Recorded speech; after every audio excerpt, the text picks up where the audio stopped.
The late afternoon sun cut through the high windows of Rimrock Auction House, casting long fingers of light across the sawdust floor. Harrison Wells stood at the center of it all, his weather-beaten Stetson pulled low, the silver at his temples catching the light like old coins. The lines carved deep around his mouth had been earned through 30 years of cattle calls and fast-talking deals. Behind him, separated by iron bars and reinforced lumber, stood 17 hands of pure nightmare.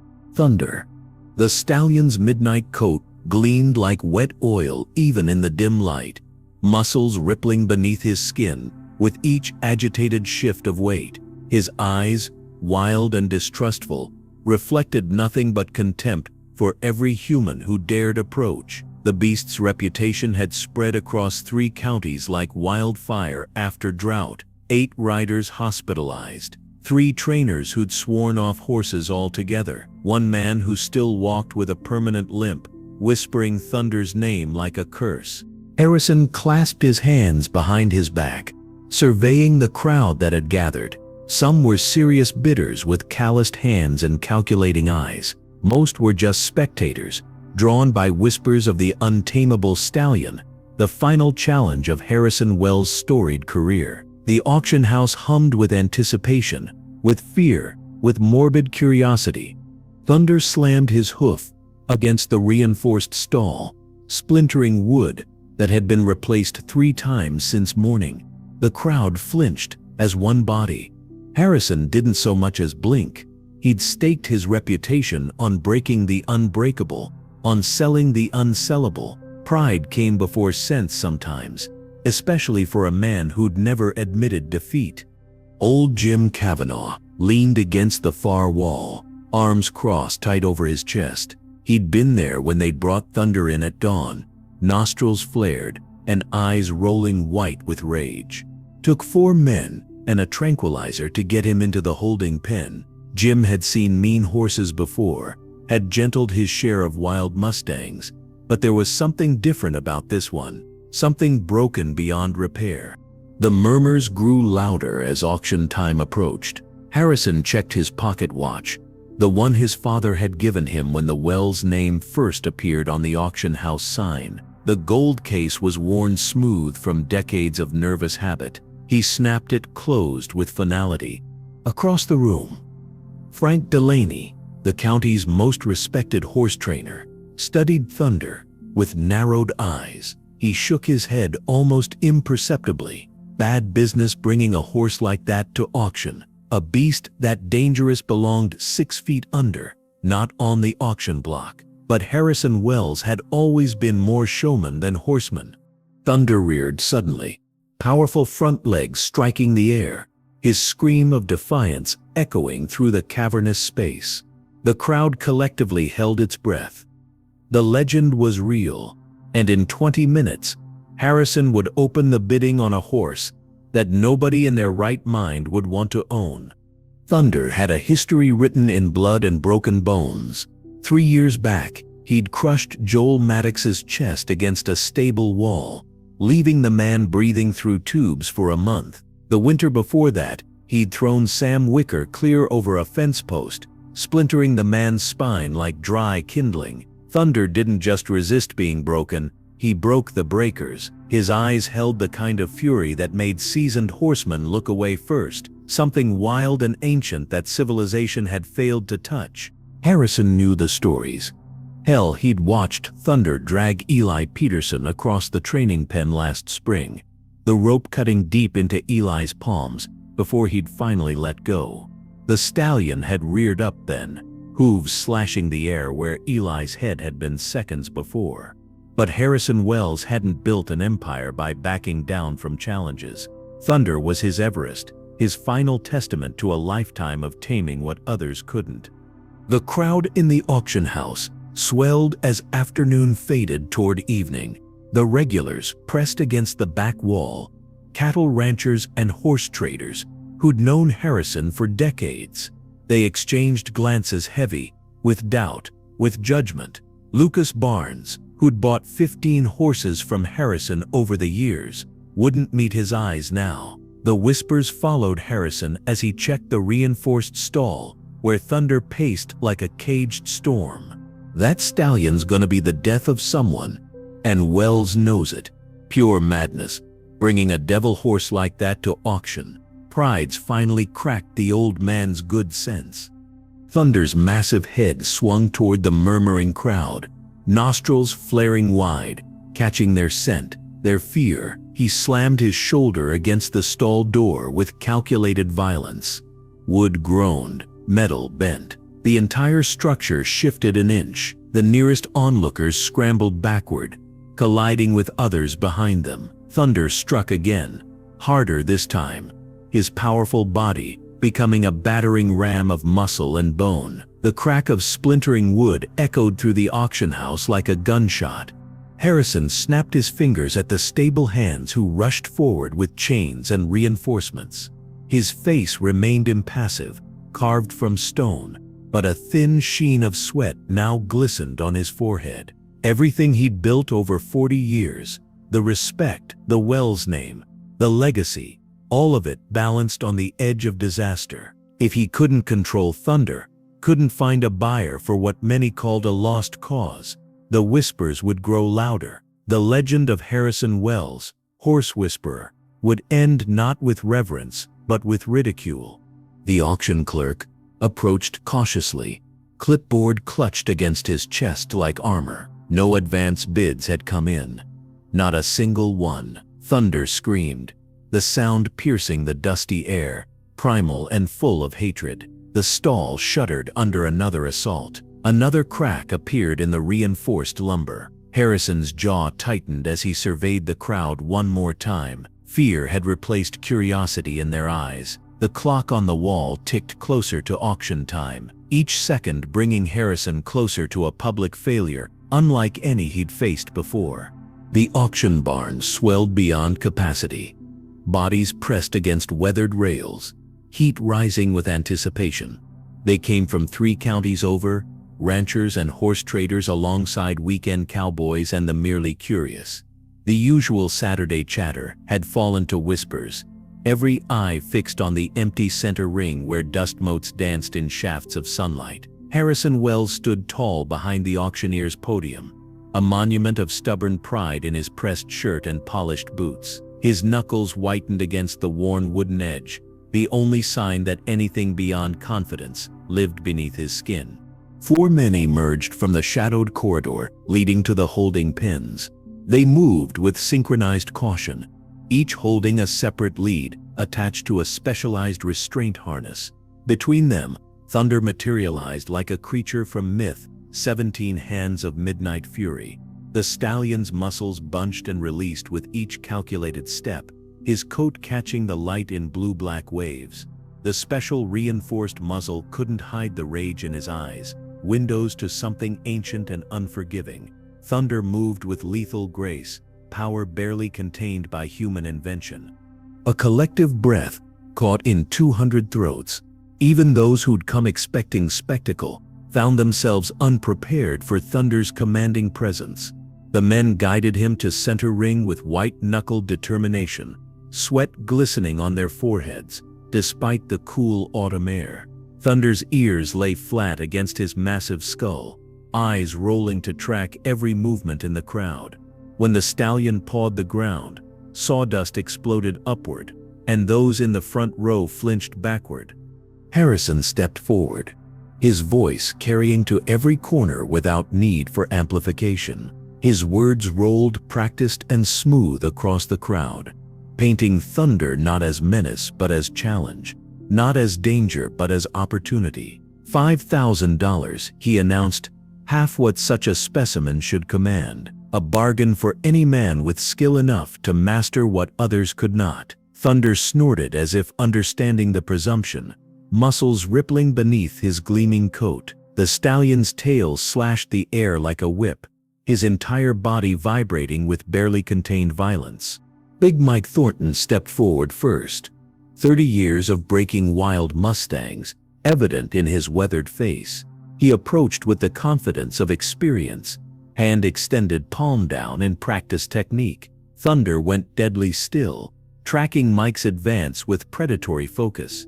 20 feet, 15, 10. Thunder exploded into motion, front hooves lashing outward. Despite the restraints, his scream of rage drowning Mike's curse as the veteran horseman stumbled backward into the sawdust. Two more tried their luck. First young Tyson, with his championship rodeo buckle. Then old Samuel, whose family had trained cavalry horses generations back. Both retreated with ashen faces and shaking hands. Thunder grew more agitated with each attempt, the handlers straining against the leads, boots sliding in dust. Harrison's face had hardened to granite, but something flickered behind his eyes with each failure, the first hairline cracks in a lifetime of certainty. The crowd's murmurs grew louder, some already turning toward the exits. Thunder screamed again, the sound echoing through the rafters like Judgment Day. She appeared like a ghost, materialized from dust and shadow, a slender figure leaning against the far post where light barely reached. Clara Morgan hadn't announced her presence, hadn't signed the bidder's sheet, or claimed a seat among the spectators. Her faded denim jacket hung loose over a simple white shirt, worn boots bearing the scars of years in stirrups rather than city streets. Her dark hair was pulled back tight, revealing a face weathered by sun and wind rather than time. But it was her eyes that caught Harrison's attention during that brief moment when his gaze swept the disappointed crowd, eyes fixed not on the spectacle or the danger, but on Thunder himself, with an intensity that seemed to cut through the chaos. The last challenger, a bull-necked rancher from the Western Valley, staggered back from Thunder's fierce display, brushing sawdust from his jeans with shaking hands. The crowd's murmurs grew louder, the sound of collective disappointment and guilty relief. No one else stepped forward. Harrison's jaw tightened beneath his composed expression. This was to be his final triumph, not his public humiliation. His mouth opened to begin the practiced pivot of a lifetime salesman when movement from the shadows caught his eye. Clara straightened, stepping into the dim light with quiet purpose. The crowd noticed her then, this stranger in their midst, this woman moving toward what three seasoned horsemen had just fled. A ripple of whispers followed her deliberate steps. She wasn't from around these parts. Everyone knew everyone in counties this small, yet she moved with the confidence of someone returning rather than arriving, her focus never leaving Thunder's massive form. The stallion went suddenly, eerily still. His ears, pinned flat just seconds before, twitched forward then back, confusion replacing blind rage in his stance. Something in Clara's approach, not timid, not aggressive, but measured like water finding its path, seemed to momentarily baffle the beast's ingrained responses. Harrison stepped forward, one hand raised in warning. His voice carried the weight of authority earned through decades of commanding both animals and men. The words fell between them, cautions about liability, about Thunder's history, about dangers no insurance would cover. Clara didn't flinch or pause. Her expression remained unchanged, as if Harrison's words were merely wind through summer grass. She continued forward with that same deliberate pace, eyes never leaving Thunder's. Something in her unwavering advance silenced the crowd completely. Even the handlers holding Thunder's restraints found themselves immobile, caught in the gravity of what was unfolding. Harrison moved quickly now, inserting himself between Clara and her path to Thunder. Up close, he could see the fine lines around her eyes, the set of her jaw that spoke of determination beyond reason. When he looked into her face, something flickered in the back of his mind, a half-remembered photograph perhaps, or a resemblance too faint to place. She didn't retreat from his imposing presence, didn't yield to his authority. Instead, she simply waited, her stillness a counterpoint to his agitation, her silence more powerful than his warnings. Behind them, Thunder watched with uncharacteristic focus, his massive body tense not with rage, but with something that looked unnervingly like recognition. Harrison's warnings hung in the air between them, substantial as smoke, and just as effective at stopping Clara Morgan. She stepped around him with the fluid grace of someone accustomed to navigating obstacles far more dangerous than an auctioneer's pride. The crowd leaned forward as one body, drawn by the magnetic pull of imminent disaster. Mothers clutched children closer. Men with decades of horsebreaking experience shook their heads at the foolishness they were witnessing. Thunder pawed the ground, sending sawdust flying, but something had changed in his posture. A curiosity replacing blind rage, his massive head tilting slightly as Clara drew nearer. 20 feet separated them now. Clara's lips began to move, forming words no one could quite catch. Not prayers, not the typical soothing nonsense most horsemen used. Something different, something intimate and specific, like a conversation resumed after long interruption. Her right hand rose slowly to chest height, palm forward, but fingers relaxed. Thunder's ears flicked forward, then back forward again, his nostrils flaring wide to catch her scent. The handlers exchanged nervous glances, their white-knuckled grips on the lead ropes slick with sweat. 15 feet. Clara's approach continued with that same measured pace, unhurried, yet relentless. Thunder's head lowered slightly, his previous fury replaced by something that looked unsettlingly like attention. The whispers she directed toward him remained audible only to the stallion, who tilted his head as if straining to catch every syllable. She didn't move like other trainers. No dominant posturing, no exaggerated caution. She moved like someone returning home after long absence, familiar yet changed. Harrison stood frozen at the edge of the ring, something cold and heavy forming in his chest. Recognition crept into his features, not of Clara herself, but of something in her manner, her technique, her unshakable confidence before a beast that had sent men to hospital beds. It was impossible, yet the evidence played out before 200 witnesses. His fingers gripped the auction podium with bloodless intensity. 10 feet. The handlers braced for explosion, for the inevitable violence that had marked all Thunder's previous encounters. Instead, the stallion's breathing slowed, his massive chest expanding and contracting in deeper, more measured rhythm. Clara's hand remained extended, her words a continuous stream now, something musical in their cadence.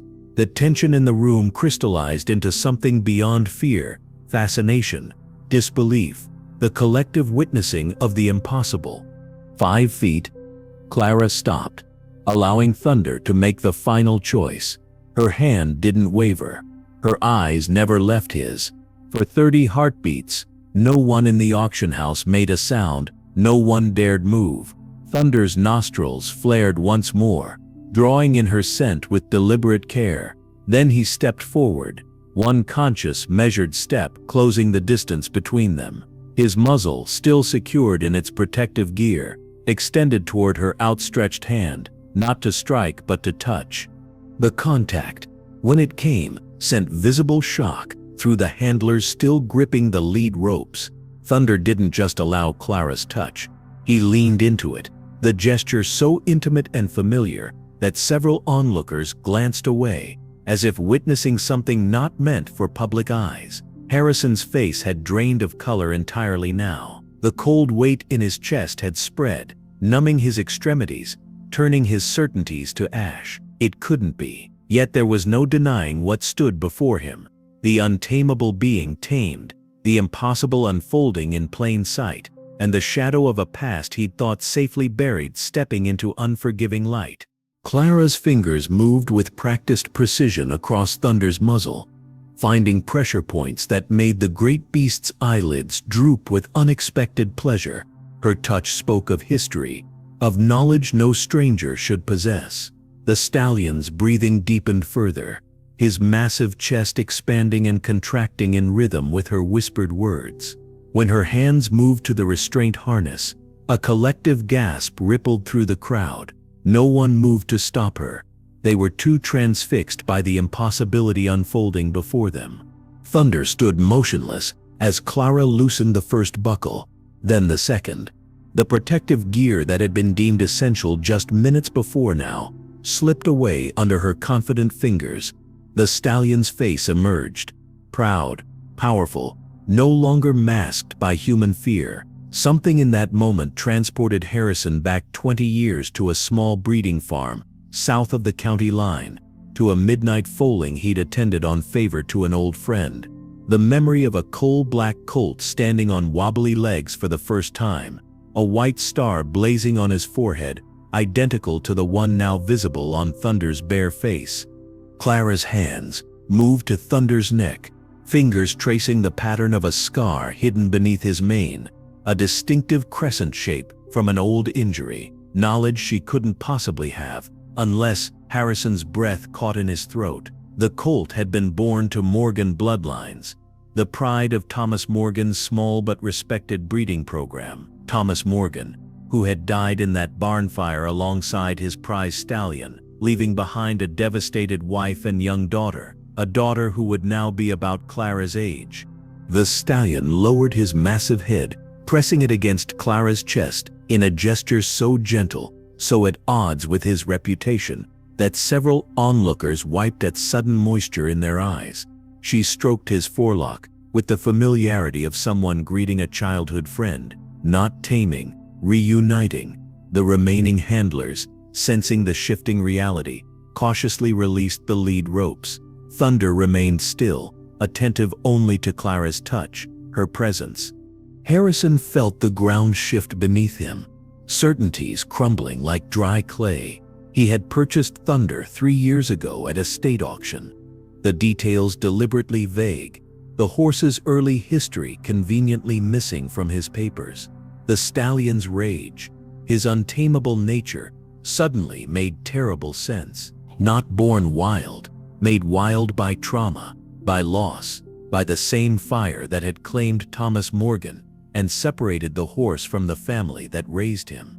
Clara's fingers found another mark beneath Thunder's mane, not a scar but a small deliberate brand. The Morgan mark, distinctive and unmistakable. Her eyes lifted from the horse for the first time since entering the ring, finding Harrison's face across the sawdust. In that gaze lay knowledge, accusation, the weight of secrets long buried but never truly hidden. Recognition passed between them, sharp as a blade.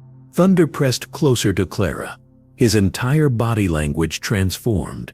The legendary killer now stood tranquil as a lesson horse, reunited with the girl who had bottle-fed him, who had whispered into his ears when he was just a gangly colt learning his first commands. Harrison's hand reached blindly for support, finding only empty air. The crowd, sensing drama beyond their understanding, fell into complete silence. The reckoning had only begun. Clara's voice carried across the auction floor, quiet, yet reaching every corner like a church confession. The crowd leaned forward, straining to catch her words as she spoke of Thomas Morgan, her father, and of Thunderstrike, the name given to the midnight colt with the star blaze born under her father's careful watch. Her words painted images of early mornings in the breeding barn, of a gangly yearling who followed her like a shadow, of a special bond cultivated through trust rather than dominance. With each revelation, Thunder pressed closer to her side, his previously savage demeanor replaced by something that looked unsettlingly like devotion. Harrison's complexion had drained to ashen gray. He stood rigid at the edge of the arena, a man watching his carefully constructed world collapse board by splintered board. Clara's words struck with surgical precision as she recounted the partnership between Thomas Morgan and Harrison Wells, a partnership dissolved just weeks before the mysterious barn fire that had claimed her father's life. The insurance money that should have gone to Thomas's widow and daughter, the horses that disappeared that night, presumed dead in the blaze, the careful manipulation of records that erased Thunder's true lineage and early training. Thunder nuzzled against Clara's shoulder, his eyes half closed in contentment. The same horse that had sent 8 men to the hospital now stood gentle as a plowmare beneath her touch. Clara's fingers moved constantly across his neck, his withers, finding the patterns of muscle memory that connected them across the chasm of years. The crowd witnessed more than just a woman taming a wild horse. They watched living proof of a history that contradicted everything Harrison had built his reputation upon. Old Pete Dawson, who'd been silent until now, stepped forward from the crowd. His weathered face bore the gravity of confirmation as he spoke of being Thomas Morgan's neighbor, of seeing the colt with the star blaze running the pastures under Thomas's care, of Harrison's increasingly frequent visits in the weeks before the fire, of rumors that Thomas had discovered financial irregularities in their partnership books. The murmurs in the crowd grew louder, faces turning toward Harrison with new understanding, with judgment long overdue. Clara continued her quiet revelations. Thunder hadn't gone wild from birth. He'd been methodically trained by her father, using techniques passed down through generations of horsemen. The stallion's violent behavior began only after the trauma of the fire, after being separated from the only family he knew, after falling into the hands of men who tried to break rather than communicate. His rage wasn't inherent, it was grief, confusion, betrayal. The same emotions that had driven Clara to track him down after discovering he hadn't perished that night after all. Harrison's hand moved to his breast pocket, fingers trembling as they reached for something hidden there. The folded paper he withdrew, yellowed with age, fell open to reveal a partnership dissolution agreement, Thomas Morgan's signature conspicuously absent, evidence of intent perhaps, but not of completion. Legal proof that when Thomas died, Harrison stood to gain everything: the bloodstock, the breeding program, the techniques that had made Morgan horses legendary for their intelligence and loyalty. The crowd's silence had taken on weight, pressing down like storm clouds before lightning strikes. Thunder's gentle demeanor beside Clara stood in stark contrast to the growing tension. The truth, hidden for years beneath falsified papers and convenient stories, now stood exposed in the harsh light of the auction barn. A reckoning long overdue, a daughter's quest for justice, and a horse who remembered what men had tried to make him forget. The auction house had transformed from a place of commerce to a courtroom of public opinion. Every eye bore witness, every ear strained to catch each damning word as Clara continued her quiet revelation. Thunder stood beside her now, without restraint, his massive body positioned almost protectively, his previous rage replaced by alertness, by presence. When Clara placed her palm against his powerful shoulder, the stallion lowered his head in a gesture of such profound trust that several old horsemen looked away, unable to reconcile this gentle giant with the killer they'd feared just moments before. Harrison remained frozen at the edge of the ring, the dissolution agreement still dangling from his fingers like a confession. Decades of careful fabrication crumbled under the weight of undeniable evidence. Thunder's response to Clara, Pete Dawson's testimony, the documentation that proved Thomas Morgan's signature had never graced the final papers. The murmurs in the crowd grew from whispers to open discussion, neighbors turning to neighbors with reassessments of a man they'd respected, trusted, followed. Clara moved with measured steps toward the center of the ring, Thunder following like a shadow, his hooves falling in perfect rhythm with hers. She extended her hand and the stallion executed a perfectly balanced turn, a specialized dressage move that Thomas Morgan had been famous for teaching his breeding stock, a move Harrison had later claimed as his own training innovation. Each fluid motion of horse and handler painted truth in broad, undeniable strokes across the sawdust. Harrison's shoulders sagged beneath the weight of exposed deception. The carefully constructed legend of Harrison Wells, master horseman, dissolved with each demonstration of Thunder's true training. The facade of self-made success crumbled as Clara proved through action, rather than accusation, that everything valuable in his methods had been stolen rather than created. The specialized pressure points used to gentle difficult horses, the distinctive verbal commands, the unique approach to building trust rather than demanding submission. For 23 minutes, no one in the auction house spoke above a whisper as Clara and Thunder moved together in the dance of reunion. The stallion, who had been deemed untrainable, executed complex patterns with fluid grace, responding to commands so subtle they were barely perceptible to onlookers. Not the behavior of a wild beast, but of a precisely trained animal reconnected to the methods that had shaped his early development. When Clara finally turned to face Harrison directly, the air in the auction house grew heavy with anticipation. The choice that faced him stood stark in the harsh overhead lights: continue denying what 200 witnesses now knew to be true, or acknowledge the deception that had built his empire. Thunder stood beside Clara, massive and gentle, tangible proof of a connection that transcended the years of separation, of trauma, of attempted erasure. Something shifted in Harrison's expression, a crack in the foundation of pride that had supported decades of deception. His hand moved toward his breast pocket again, this time extracting a small leather pouch. The crowd leaned forward as one, breath held in collective anticipation. The moment stretched taut as wire, the entire auction house suspended between exposure and acknowledgement, between pride and redemption. Harrison's next action would determine more than ownership of a horse.